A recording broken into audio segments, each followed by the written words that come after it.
1993 চনৰ পৰা মানুহৰ লগত কাম কৰা আৰম্ভ কৰিছিলো আৰু 2002 চনৰ পৰা মই ইউনিভাৰ্চিটি এৰি থৈ ৰাইজৰ কাৰণে কাম কৰিম বুলি উলাই আহিছিলো 2002 চনত আৰু সেই সময়ৰ পৰা অন্নবৰতে 24 ঘণ্টা কেৱল মানুহৰ কাৰণে কাম কৰিম এই বুলি ভাবিয়ে প্ৰত্যেক দিনাই মানুহৰ ঘৰলৈ যোৱা গাঁও বিলাকলৈ যোৱা পাহাৰলৈ যোৱা আপোনাৰ চাহ বাগানৰ লাইনে লাইনে যোৱা নগৰলৈ যোৱা চৰচাপুৰলৈ যোৱা প্ৰত্যেকখন ঠাইতে গৈ গৈ মই ৰাইজৰ লগত কথা পাতি আমাৰ ৰাইজখননো কেনেকৈ চলি আছে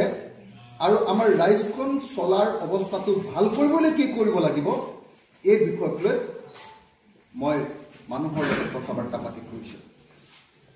আৰু সেই বস্তুবিলাক ভালকৈ বুজি উঠিবৰ কাৰণে মই অলপ পঢ়া শুনা কৰিছিলোঁ কিতাপ পত্ৰ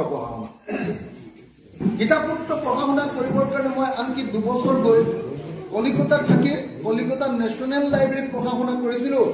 যে বেলেগ বেলেগ দেশবিলাক যে ইমান সোনকালে ভাল অৱস্থালৈ গুচি গৈছে